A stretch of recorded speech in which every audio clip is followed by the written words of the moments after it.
Welcome to the New Books Network.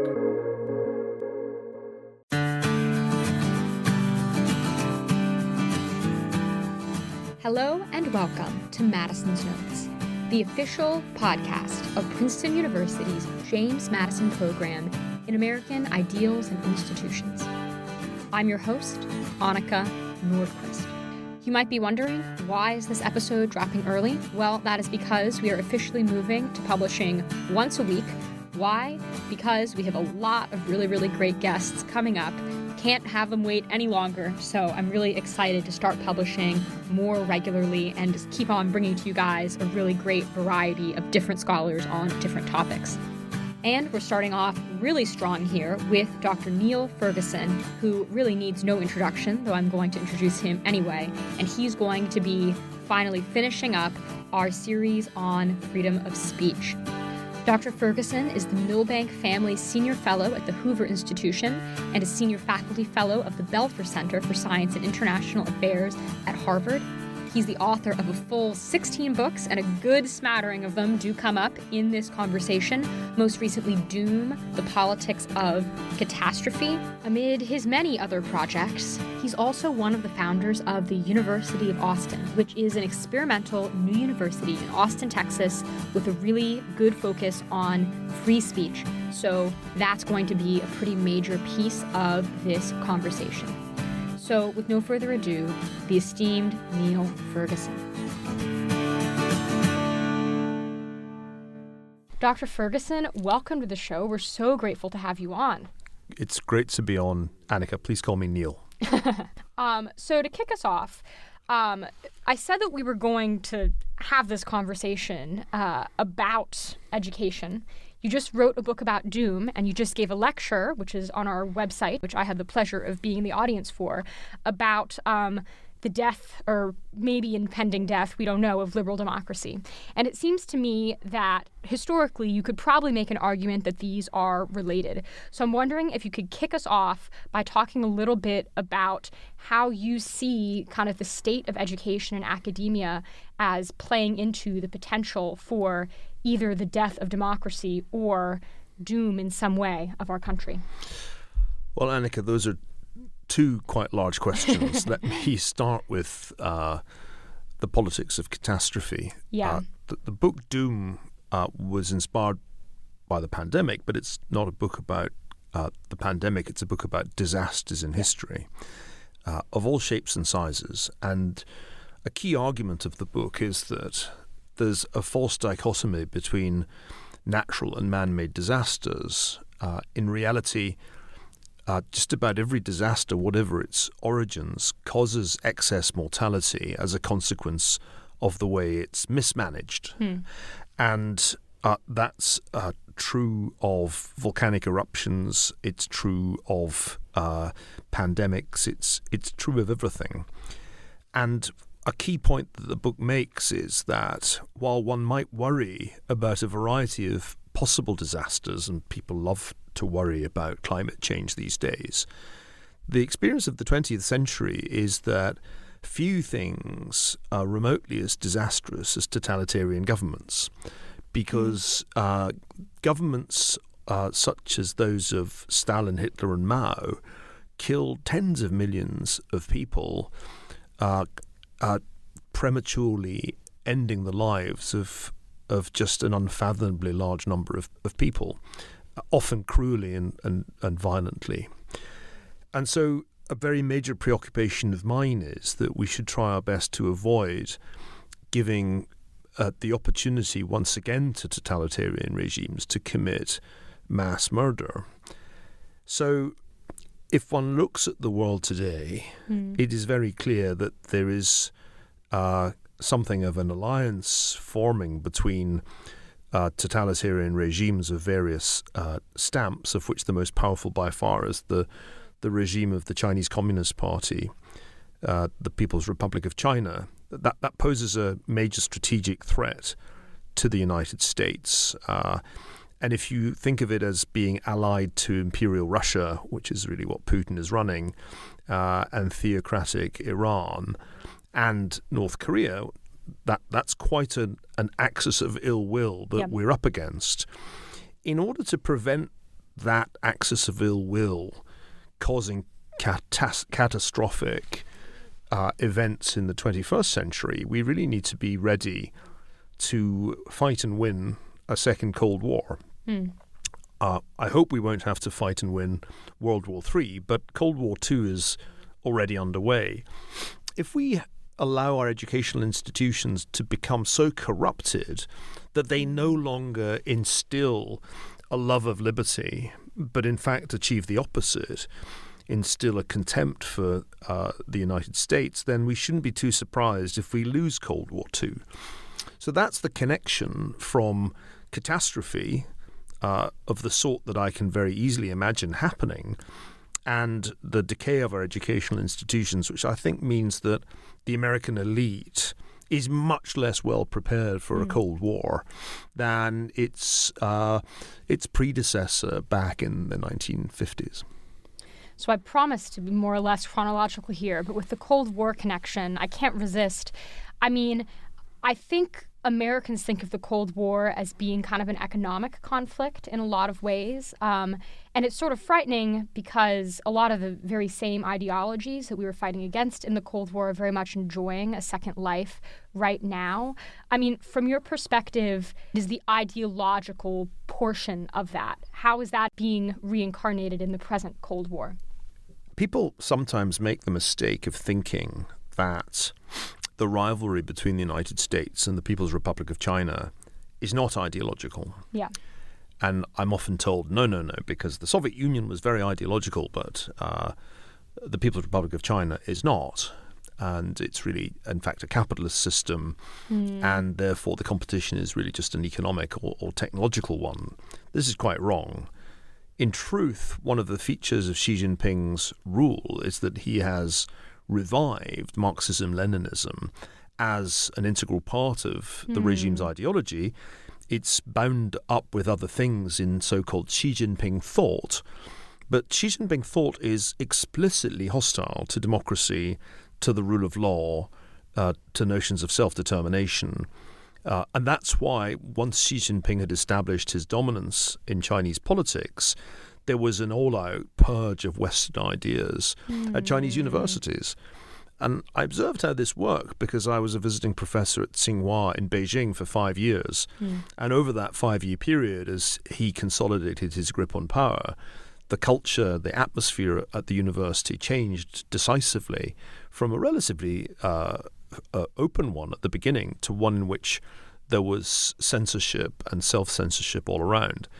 So I think one needs to recognize that in truth, the CCP has reverted to its ideological roots, that Xi Jinping sees himself in some ways as Mao's successor, and nostalgia for Mao, or Mao-stalgia, is something that I remember writing about and broadcasting about more than 10 years ago. And so it's not just some straightforward competition to see whose AI is better. It is ideological, and I think people in the West deceive themselves about that because they don't really pay attention to what the Chinese leaders say to their own people as opposed to what they say when they turn up at Davos. So you actually have to look, as, say, Rush Doshi's book does, at what the Chinese say to one another, what the CCP says to its members, to understand just how ideological the regime now is. I have not ever said that Cold War II is a clone of Cold War I. Right. Because the analogy is with World War II and World War I, and they weren't the same.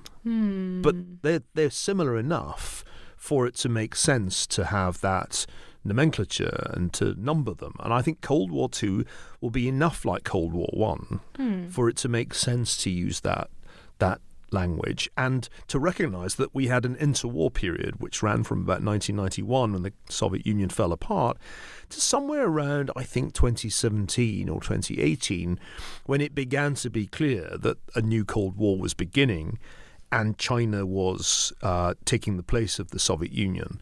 So I think that's the right way to think about our time. And it struck me very forcibly when I asked Henry Kissinger about that back in 2019, actually at a conference in Beijing. And I interviewed him in front of a fairly large audience, and I asked him, are we in a new Cold War? and he replied memorably, "We're in the foothills of a Cold War." And my feeling was, well, if Henry Kissinger thinks we're in the foothills of a Cold War, then we probably are. People have, I think, a slightly patchy memory of the first Cold War, especially if they've never really studied it.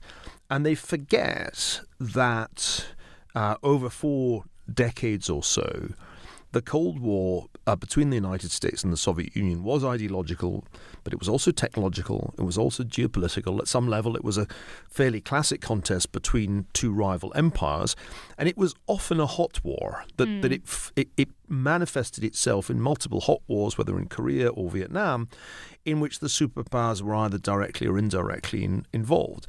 The United States and Soviet Union didn't go head-to-head, except very nearly in the case of Cuba in 1962, but they fought a lot of proxy wars.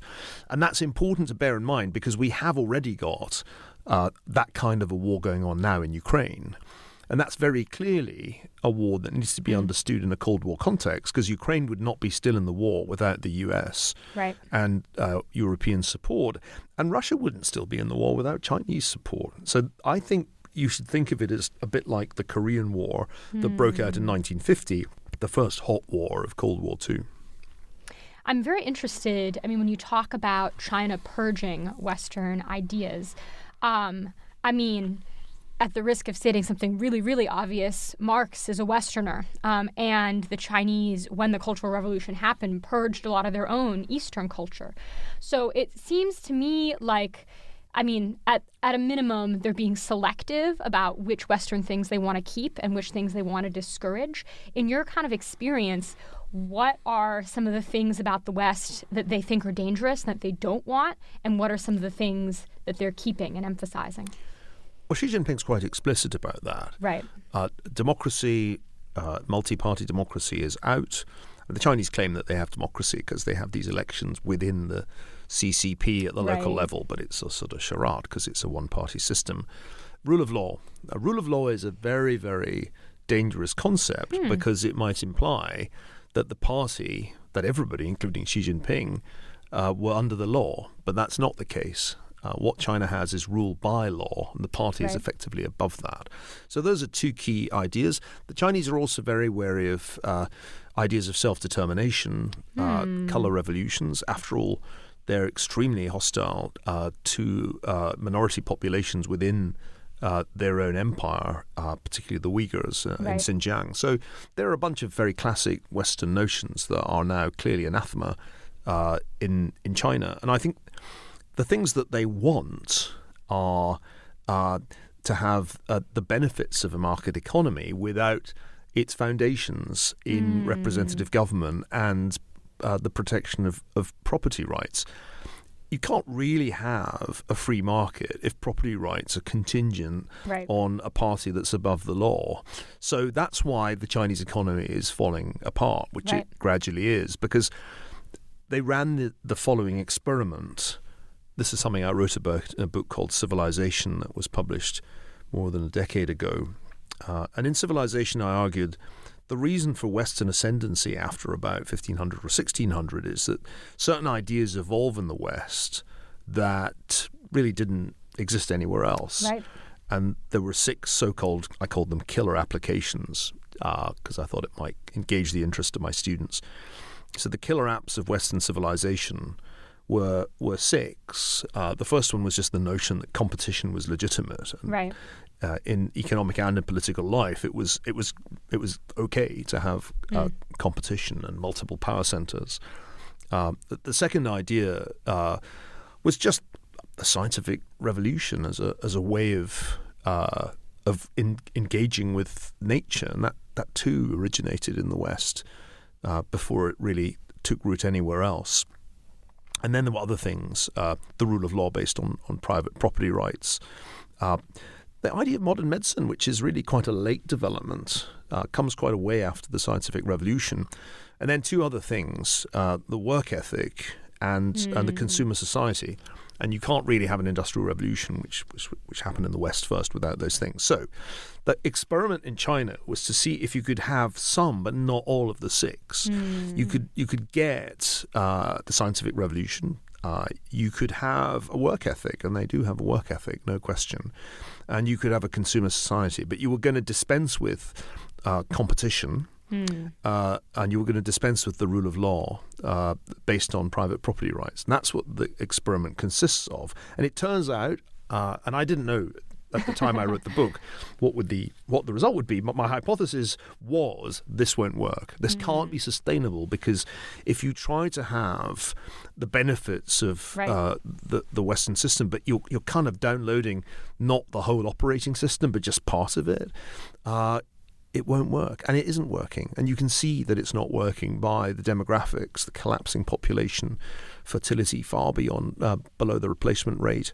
A system of central control which has created a huge nightmare of debt and deflation in the real estate sector, and the falling stock market, which they're desperately trying to do something about, is telling you that investors around the world are seeing that it's not a sustainable system. So my question's kind of been answered. You can't select your killer apps and just have an a la carte approach. Without all six, it's not stable. And I'm interested, some of the things that you listed that China's kind of dispensing with, for instance, rule of law, strike me as some of the things that we also struggle with domestically within academia. So I think it's kind of a good transition. Yes. And one of the things that I love about having a historian here is we have the privilege of actually starting more or less at the beginning. And I know the world wars aren't exactly the beginning, but I think it's sort of a good place to kind of begin dissecting what happened, because it's such a turning point in Western intellectual history. Even kind of coming from more of a classics background, you do encounter things like commentaries that were written before World War II, or sometimes even before World War I, and the difference in tone and the attitude even towards something that seems totally unrelated is just so striking. So I'm wondering if you can talk a little bit about kind of the transition that happened with the World Wars, what changed before and after in our academic culture. Well, it's a very difficult question that you've posed, because there wasn't a single monolithic academic culture in the 19th century. There were a whole variety of different institutional models. What went on in England was very different from what went on in Scotland, which was different from what went on in Germany, which was different from what went on in France, which was different from what went on in the United States. And it's extraordinary what a patchwork you come across when you look at the history of higher education in the 19th century. By the end of the 19th century, the German universities had emerged as the leaders. Yeah. And it was generally acknowledged, even at Oxford and Cambridge, that the great German universities were setting the pace in natural sciences and physics, particularly in mathematics, but also in classical scholarship in history. And there was a kind of sense in the English-speaking world that the Germans had professionalized academic work, and their system with doctorates, often 2 doctorates, habilitation, all of this was admirable and should be to some extent copied. And so there was a very interesting divergence at around that time, which meant that the German universities were dominant in scientific research, and that continued even despite the interruption of World War I into the 1920s. I think the First World War had a transformative effect in most disciplines. You can see that in a book like Stuart Hughes's Consciousness and Society. The evolution of sociology or psychology, just to take 2 examples, would have been very different without the 4.25 years of industrialized, mechanized slaughter. What's fascinating to me, though, is what happened to the German universities. Because while the British and American universities were scrambling to catch up with the Germans, and particularly in the United States, to import things from Germany, the German universities themselves entered a strange crisis. And what was the nature of that crisis? I think it was that they became politicized. This is something Max Weber noticed happening during and immediately after the war, and he wrote a very scathing lecture on the subject, which was the lecture Sciences of Vocation. Well, there were two. There was Politics as a Vocation and Sciences of Vocation. And in those two lectures, Weber argued that there should be a clear separation between politics and scholarship, but there no longer was in Germany. Now, what he had in mind was the fact that more and more German professors had become explicitly identified with German nationalism, and in the wake of Germany's defeat in 1918, had been even more politically radicalized. So the German universities moved to the right. Right. They embraced National Socialism before the German population as a whole. German academics were amongst the earliest adopters of National Socialism. And one can see in the 1920s this process antedating Hitler's coming to power in 1933 by at least a decade. Weber was right about this. It's absolutely clear that universities should not be politicized and that there must be a separation of politics and scholarship. And that led the German universities down the path to hell because they were to a stunning extent enablers of the Third Reich. The ideology that Hitler sets out in Mein Kampf is quite incoherent. He was a burglar of other men's ideas and not a particularly sophisticated burglar. And so for example, the ideas of race which were imported from the United States, of the dangers of miscegenation, all of that is a sort of jumble in Mein Kampf. How do you turn that jumble of ideas into the ideology and legislation and practice of a racial empire? The answer is that you need a lot of academics to write down the textbooks that define what is a Jew, the laws that codify how racial discrimination should be carried out, and then ultimately even the doctoral dissertations that explain how you should dispose of the gold fillings of those people you have gassed and incinerated. And German academia supplied all of that. It supplied all, if you like, the software that was necessary for Hitler's garbled ideology to become the basis of one of the world's most hideous empires. There's a tremendously important warning in that story for universities in every nation. And that warning is, if you allow universities to become politicized, if you think it's okay for professors to be activists, do not be surprised if bad things follow, because they've immediately violated Weber's rule. Weber said, you must leave your politics at the entrance to the lecture hall. My position has always been you should not really be able to tell, if I'm delivering a course of lectures on history, what my politics might actually be. Once that's disregarded and professors use the lectern to engage in political activism, you're already on the path that the German universities went down, even if you say to yourself, but they were right-wing and we're left-wing and that's okay and that makes it okay. No, it doesn't make it okay.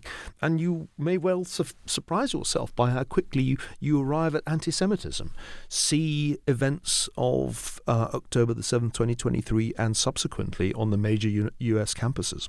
One of the things that really strikes me about your answer is kind of the emphasis on how much power academics actually have, because that's something that I think certainly the American right has struggled with for a while, understanding how this ecosystem could work such that what people do locked away in some ivory tower somewhere actually does matter and can be important and necessary for either in a good or a bad way for political projects.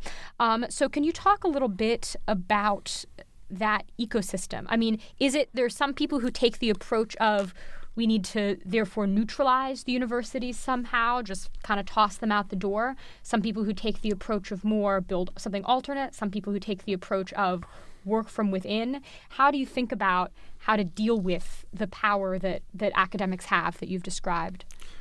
Well, I arrived at this studio where we're sitting by walking across the Princeton campus.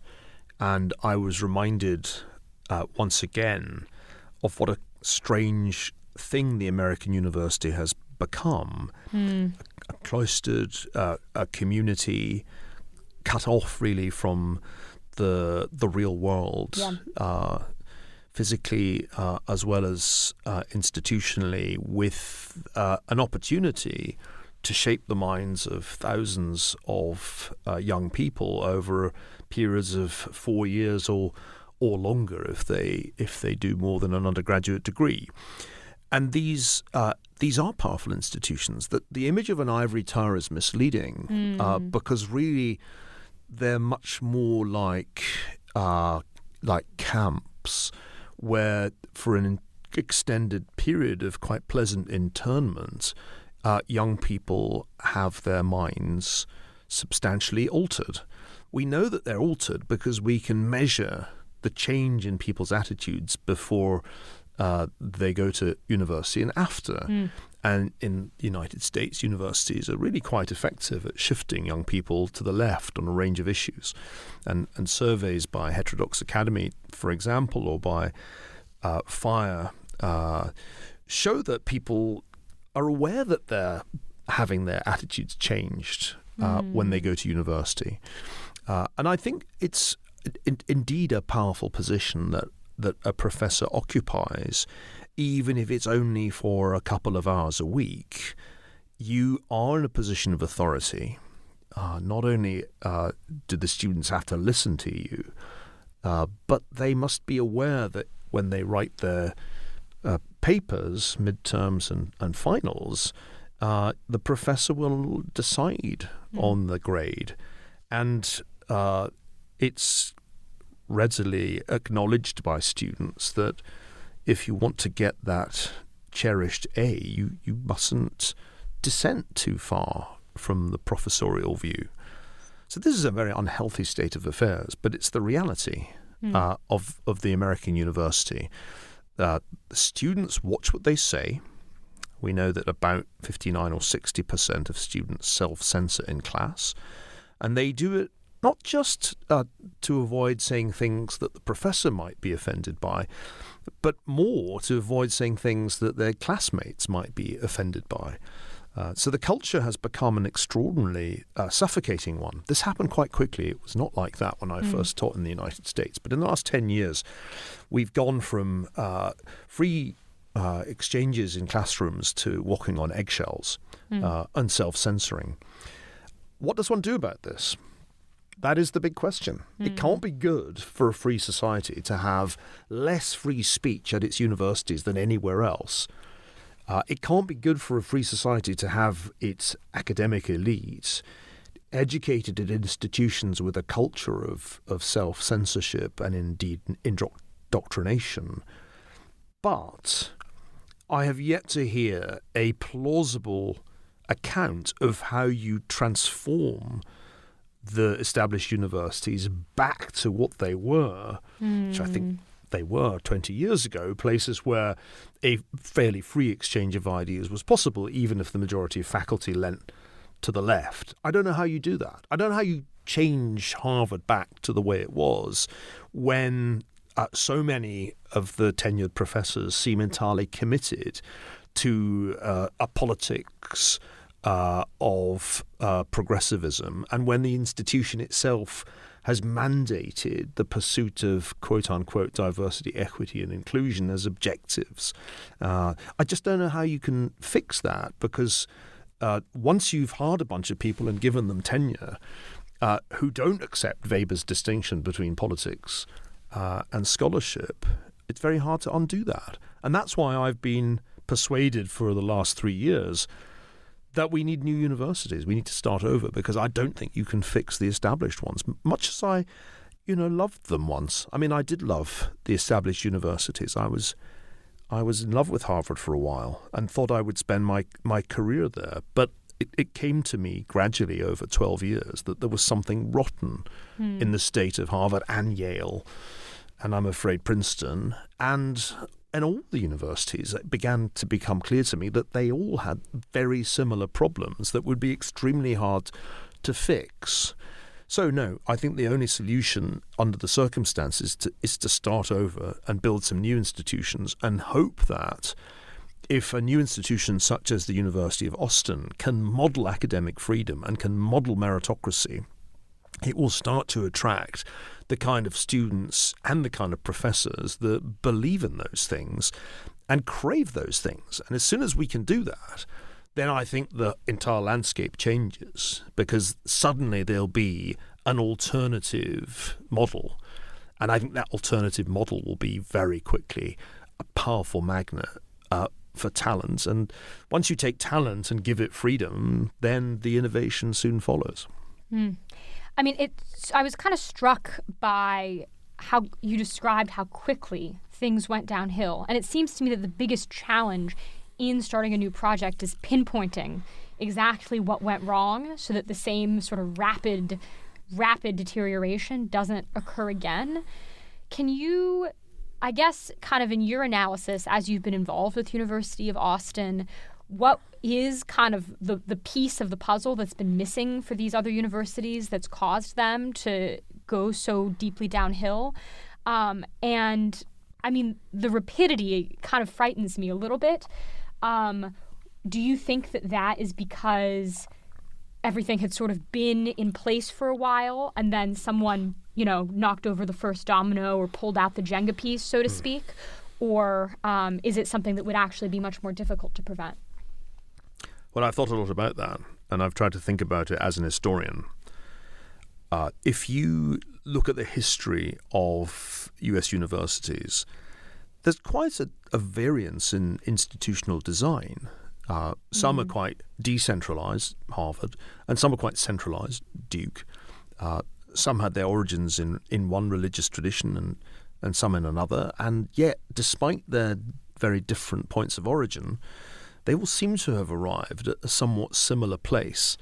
The University of Chicago is a relatively recent foundation dating back to the 1890s. It prides itself on its Chicago principles of academic freedom. If you look at the survey data, there's just as much self-censorship, and students are just as ready to engage in the disruption of events where ideas they disapprove of are aired as they are at Princeton. And so what's the conclusion? The conclusion I came to was that all the universities, despite their disparate points of origin, had the same institutional defect. And that institutional defect was that there was no method of enforcement, no matter how fine the policy on academic freedom might be. And it's actually a simple problem of institutional design that any American should get immediately. Every university has an executive branch. And that is the president and the provost and the bureaucracy. And it has a legislative branch, although it's not clear if that's the trustees or the tenured faculty. And at some universities, I could mention, the tenured faculty think that they're the legislative branch, which they really shouldn't be, because they're just the best paid employees. But there's at least an idea of a legislative branch. But there's no judicial branch. No university has a judicial branch. And so there's no way of enforcing the Chicago principles if you think they're being violated. You're really at the mercy of the executive branch, the bureaucracy in effect, to determine whether or not you have a case. And so if the executive branch is taken over by people entirely committed to an activist project, there's no safeguard. There's no way of holding them to account. There's no way, and I know this from first-hand experience, of saying, hang on, I think this is being conducted in a way that is at odds with the university's policy. Who do you say that to? And you discover at the moment of crisis that there is no judicial branch. And there is no due process either, because if there's no judicial branch, there isn't actually a rule of law on university campuses. There is a purely bureaucratic process where the equivalent of the Committee of Public Safety decides whether you are, in fact, an enemy of the revolution, an enemy of the people or not. And so the solution, I think, is an institutional one, and that is you have to have an explicit written constitution which defines the rights and responsibilities of the members of the university, and then you have to have a judicial branch which has to be capable of having its judgments upheld. So that's going to be the big difference between the University of Austin and other universities. There will be a way of taking action if you think your rights have been violated, whether it's by the president or by a professor. it doesn't matter. You should have that ability. And if you are accused of some wrong, of some transgression, there should be due process, which there isn't on university campuses today. If you're accused by some elements of the bureaucracy of having committed transgression, as a number of friends of mine have discovered, you are in deep trouble because you don't have any of the rights you would have if you were accused in a criminal or civil case outside the university campus. So having due process is really crucial. And that, I think, means that we have a better institutional design at the University of Austin. Now, that's not enough. And I'm not so dogmatic and institutionalist to think that it's enough to have a good constitution and enough to have the procedures set down in writing. The spirit of the university will have to be a spirit of freedom, and it will need to be maintained as such by all concerned. And that's the thing that's perhaps hardest of all. That the question that is often put to me is, well, how do you stop the University of Austin going the way of all the other universities? And the answer in a kind of boring way is, well, you just have to make sure that every appointment is very carefully weighed, and you can't appoint people who are fundamentally inimical to that spirit, that they should not really be considered for appointments if they aren't committed to those ideals of academic freedom and meritocracy. There are plenty of places for people who are not committed to those ideals to have successful academic careers, but Austin won't be one of them. Yeah, I mean, from my kind of experience on the student end at Stanford, I couldn't agree more. And I think a lot of it has to do with transparency, where the university judicial system such as it exists, at least kind of the experience of me and some of my friends, a lot of the point was to avoid scandal, to avoid things hitting the press, which, as we've learned from recent events, is kind of wise on their part from a self-preservation standpoint, because often when things do hit the press, things blow up. Well, I mean, what's odd about the culture you describe is how very quickly these institutions began to behave like authoritarian regimes. And to me, it's a fascinating thing. I would never have predicted this when I was your age. I was a happy and rather irksome graduate student. I enjoyed argument and I enjoyed being a contrarian. And if you had told me back in the mid-1980s that the least free speech in America would be on university campuses, I'd have been incredulous.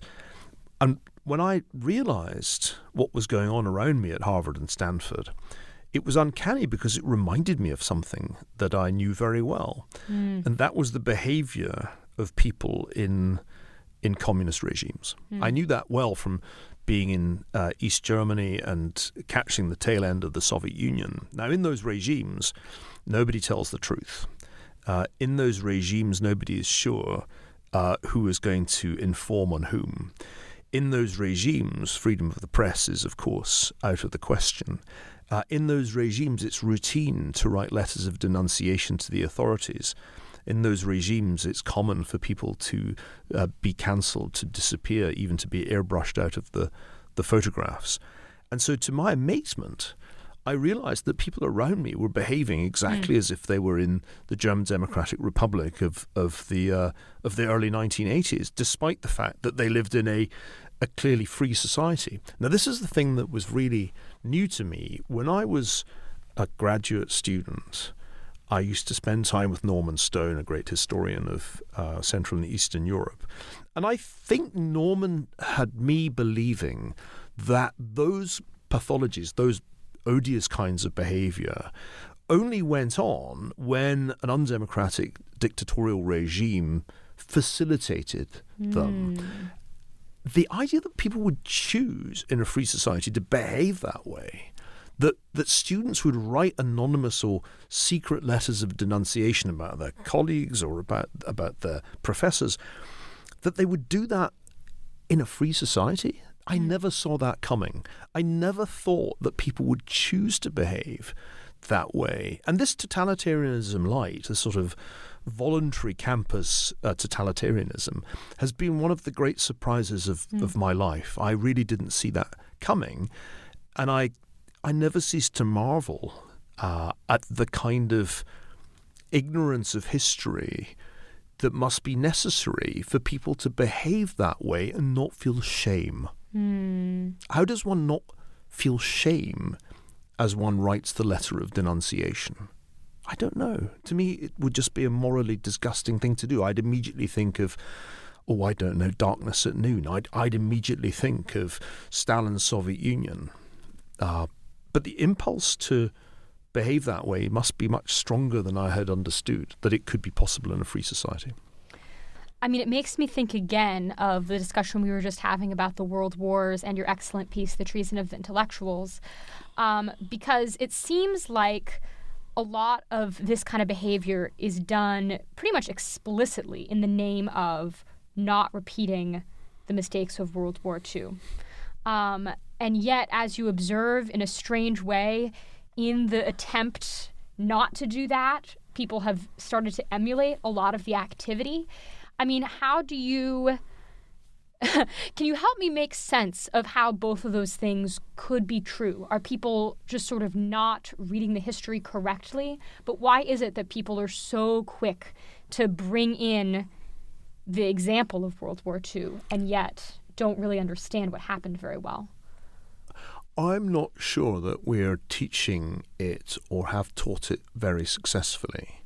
In that I don't think there are that many good courses that convey to students what life in an unfree society was like. Now, I think if you look at what is taught in history departments in the United States today, you would find a shortage of courses that confronted people with the realities of life under Stalin, life under Hitler, life under Mao.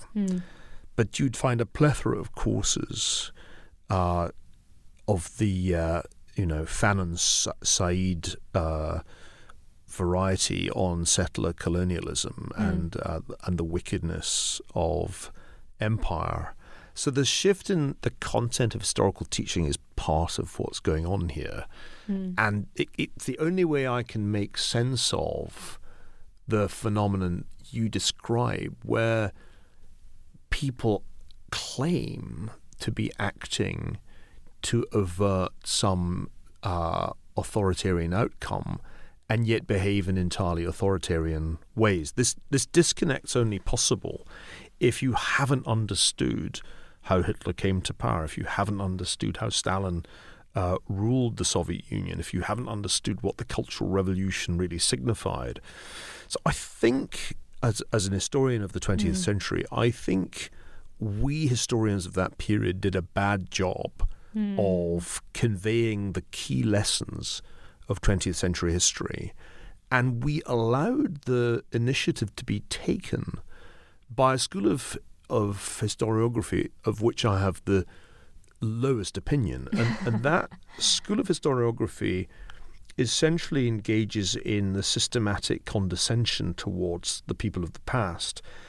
This is the school that looks at the behavior of Europeans around the world in the 17th, 18th, 19th and 20th centuries and says how deplorable these people were. Racists, they were sexists, they were in every way reprehensible.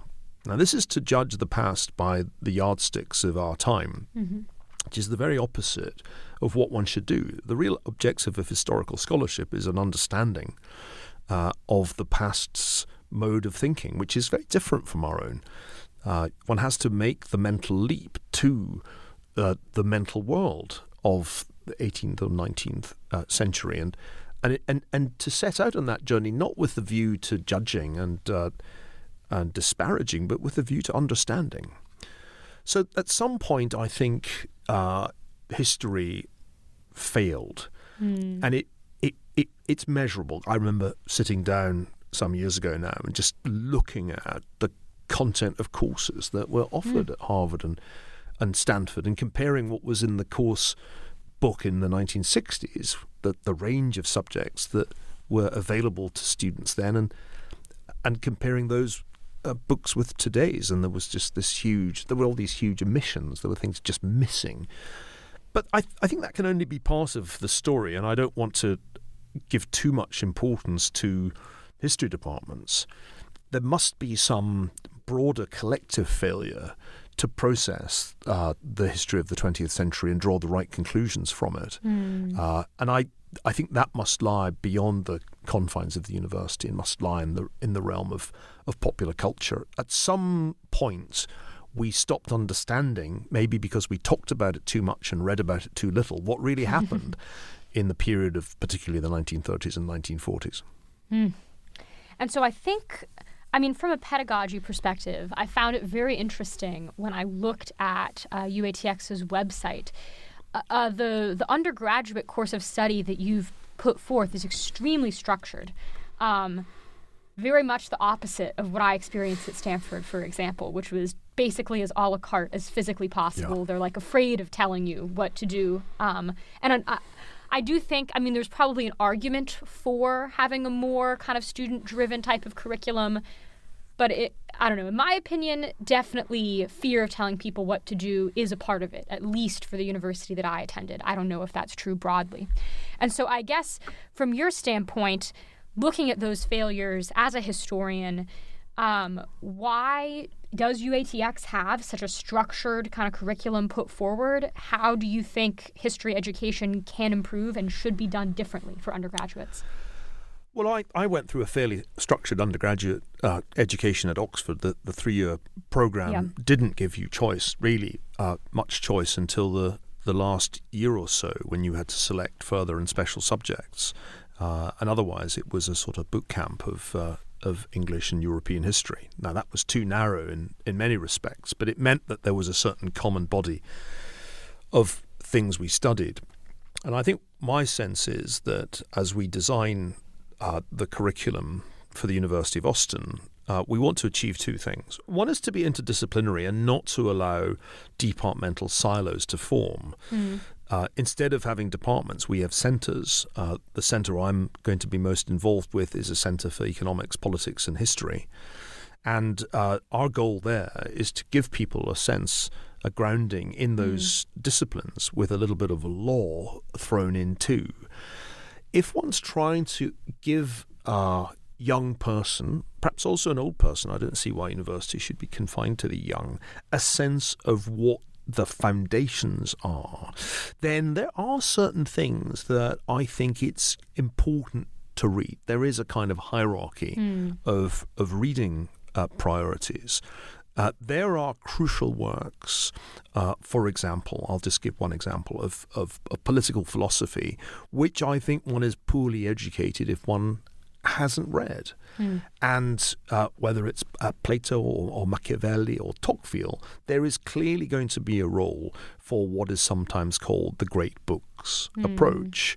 I was required to read Tocqueville in my first year at Oxford, and it was an absolutely seminal experience to read L'Ancien Régime in the original, which tested my schoolboy French, and to learn Tocqueville's great insights about what had happened in revolutionary France.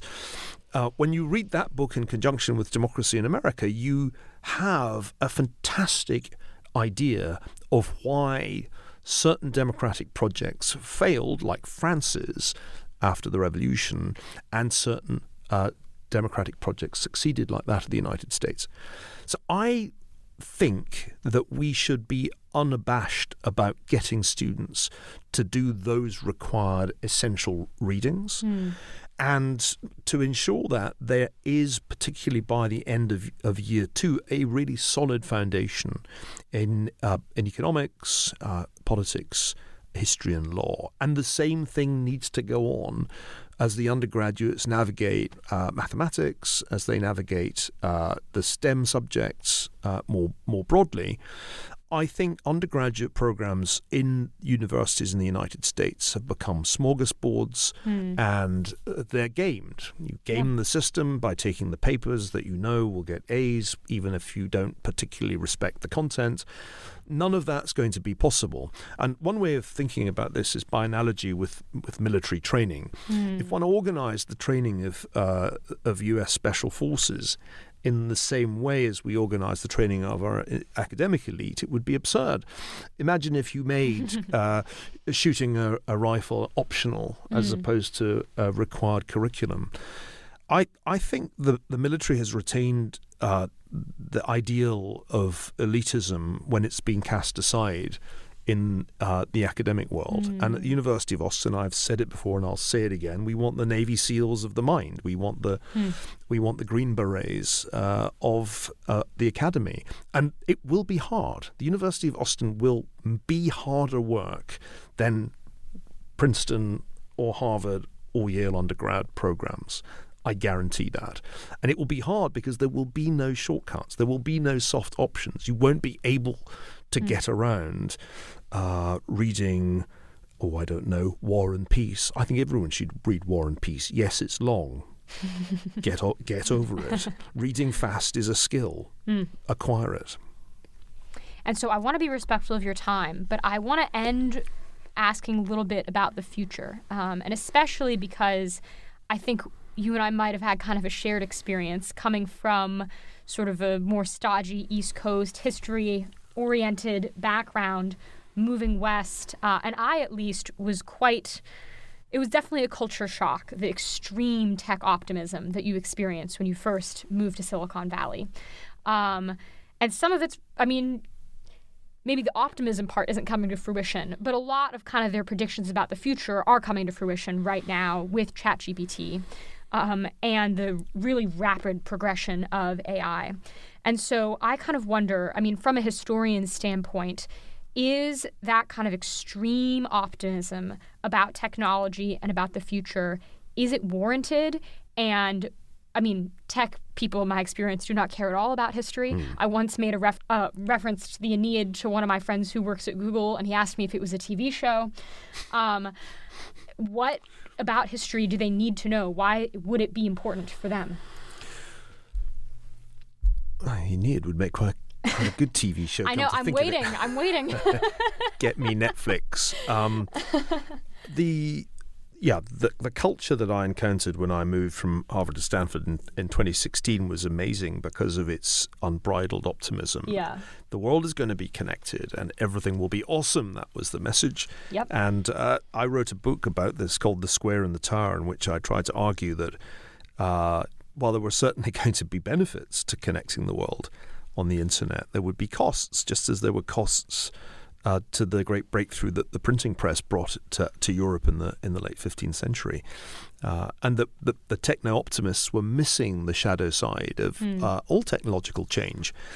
It's like nuclear fission, which was very awesome, but it's nevertheless a striking feature of nuclear fission as a technology that we've built way more nuclear weapons than nuclear reactors in the last 70 years. So I start from the position, which I think is historically quite well founded, that most technological innovations will have benefits and they will have costs. And on the whole, the benefits have exceeded the costs, which is why we've had sustained economic growth since the late 18th century, and this is a good thing. We mustn't be blind to the shadow side. This is especially true of artificial intelligence, something which has happened more slowly than people realize, because there was discussion of AI back in Alan Turing's day, and it's taken until very recently indeed for there to be the compute power to make it possible to pass the Turing test in the way that ChatGPT does. I think the downsides of artificial intelligence, which are quite well described by Mustafa Suleyman in his book, The Coming Wave, are quite troubling. And we don't see much sign that there will be a regulatory framework to protect us from those. Just to give a single example, it is extremely clear that breakthroughs in biological weapons will be possible with large language models that weren't hitherto possible. And this is a deeply worrying thing. So I have spent the last, 7 years trying to persuade people in and around Stanford in Silicon Valley that they need to learn from history and that nobody involved in artificial intelligence should be ignorant of, let's say, the Manhattan Project. Yeah.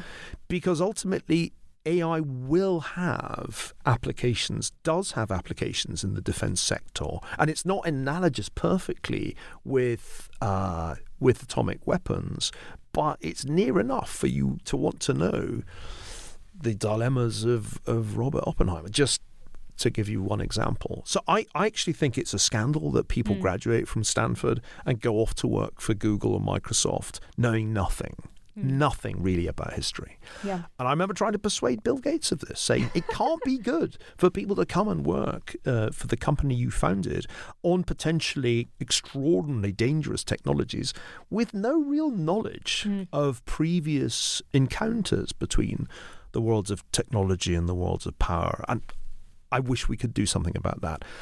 Having failed to really make any impact at Stanford on the pedagogical side, I've concluded that we'll have to do it somewhere else, and that place will be Austin. And so the goal is that within as short a time as possible, we start to produce people who are completely conversant with the science and technology at the highest level, at the cutting edge, but are aware that there are certain things that remain the same historically, that aren't altered by technology. That's why we can understand Thucydides. That is why we can read the plays of Shakespeare. Because certain features of the human condition don't change with technology. The nature of power, the nature of love, these things are fundamentally not that susceptible to change. And if we don't study those perennial things, if we have a cast of technocrats who are simply ignorant of history and literature, disaster will strike inevitably. Friedrich Meinecke wrote an extraordinary book, Die Deutsche Katastrophe, the German Catastrophe, at the end of World War II. And one of the key arguments he makes in that book is that the German technocratic elite had become entirely alienated from ethical values. And this is actually one of the best explanations of the German catastrophe that there has ever been. And it has as much relevance to the United States today as Bender's essay on the treason of the intellectuals. Wow. What a stirring note to end on. Thank you for your time, Neil. It's been a pleasure, Annika. Well, there you have it, Madisonians. Dr. Niall Ferguson on freedom of speech, the state of academia, and, of course, a really fascinating historical perspective. If you enjoyed this conversation, please do visit our website, jmp.princeton.edu. There, you can see all of our upcoming events for the semester, as well as recordings of all of our previous events that we host here on Princeton's campus. You can also sign up for our mailing list and learn more about our mission and what we do here at Princeton. Please also leave us a rating or review. We really, really appreciate it. And you can also follow us on social media, on Twitter at Madison Program, as well as on Instagram and Facebook. Again, thanks so much for tuning in. I'm really excited to see you next week here on Madison's Notes.